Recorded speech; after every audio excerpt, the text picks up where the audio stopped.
अस्सलाम वालेकुम एवरीवन। उम्मीद करती हूँ कि आप सब खैरियत से होंगे। शाज़ एकेडमी में हमारा 8 लेक्चर स्टार्ट है। 7 लेक्चर में हमने जिस टॉपिक को डिस्कस किया था वो था एक्सरसाइज 1.2 का क्वेश्चन नंबर सेकंड और क्वेश्चन नंबर थर्ड।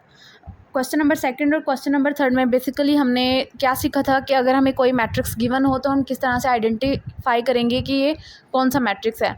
हमने square, diagonal, null matrix, row matrix, column matrix और स्केलर मैट्रिक्स को देखा था कि क्या हम कैसे उनकी प्रॉपर्टीज़ या उनकी जो कंडीशंस हैं उनको यूज़ करते हुए मैट्रिक्स को आइडेंटिफाई कर सकते हैं। आज हमारा 8 लेक्चर स्टार्ट है और इस लेक्चर में हमने एक्सरसाइज 1.2 का क्वेश्चन नंबर 4 करना है, जिसकी स्टेटमेंट है कि find the negative of the following matrices. यानी आपको यहाँ पे मैट्रिसेस गिवन होंगे, आपने क्या करना है उसका नेगेटिव फाइंड करना है। तो आपको पता है कि अगर हमें किसी भी मैट्रिक्स का नेगेटिव फाइंड आउट करना हो तो कैसे होता है कि हमें जो भी मैट्रिक्स गिवन होता है हम उसके साथ नेगेटिव लगा के उसका जो साइन है यानी उनके जो उस मैट्रिक्स के जो एलिमेंट्स हैं उनके साइन चेंज कर देते हैं।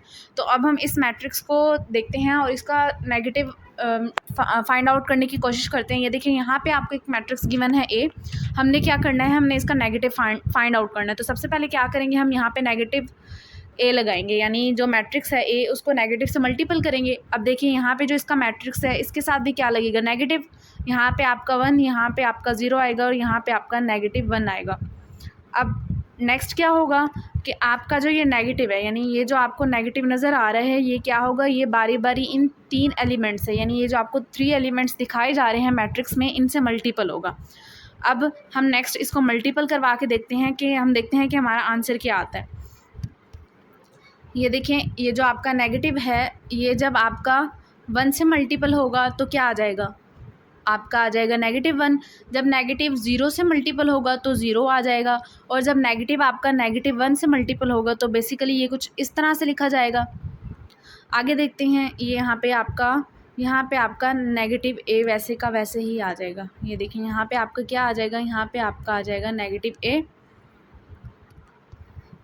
अब आगे देखते हैं, ये देखें, ये नेगेटिव वैसे आया, नेगेटिव ए वैसे आया।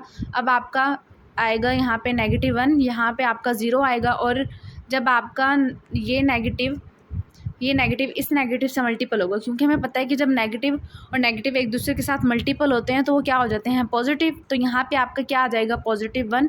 तो ये क्या था, ये किसी भी मैट्रिक्स के नेगेटिव फाइंड आउट करने का मेथड था। तो इसी तरह से हम इसका सेकंड क्वेश्चन देख लेते हैं। सेकंड क्वेश्चन में आपको इसका बी पार्ट दिखाया जा रहा है।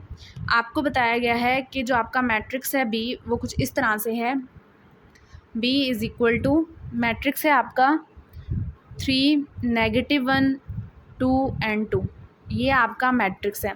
अब क्या करना है, हमने इसका भी क्या करना है, नेगेटिव फाइंड आउट करना है। अब देखें, ये आएगा negative B is equal to, यहाँ पे नेगेटिव और साथ में जो हमें मैट्रिक्स गिवन है हम वो लिख लेंगे, -1, 2 और 2।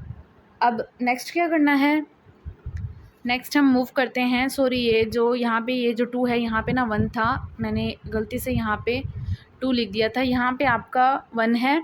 अब देखें कि अब क्या होगा कि आपका जो नेगेटिव है ये क्या होगा, ये अंदर जितने भी एलिमेंट्स हैं उनसे मल्टीपल हो जाएगा।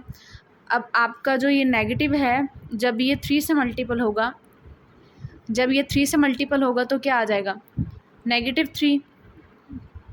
इसी तरह से जब ये नेगेटिव इस -1 से मल्टीपल होगा, ऊपर हमने देखा था कि जब हमारा नेगेटिव से मल्टीपल हो रहा था तो वो क्या दे रहा था, हमें प्लस दे रहा था। तो इस तरह से यहाँ पे भी कुछ ऐसे ही होगा कि जब ये आपका नेगेटिव इस नेगेटिव के साथ मल्टीपल होगा, जब ये आपका नेगेटिव इस नेगेटिव के साथ मल्टीपल होगा तो यहाँ पे आपको +1 मिलेगा।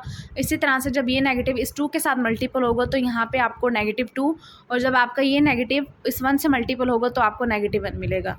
ये क्या था, ये आपका मैट्रिक्स था जिसमें, यानी आपको मैट्रिक्स गिवन था। मैट्रिक्स हमारा क्या था, नेगेटिव बी, मैट्रिक्स आपका बी था जिसका हमने क्या फाइंड आउट करना था, नेगेटिव मैट्रिक्स फाइंड करना था। और ये आपको कुछ इस तरह से मिला है कि हमने जो हमारा नेगेटिव साइन था उसको हमने इसकी सारी एंट्रीज़ के साथ मल्टीपल करवा दिया था। उम्मीद करती हूँ कि आपको ये क्वेश्चन समझ आए होंगे।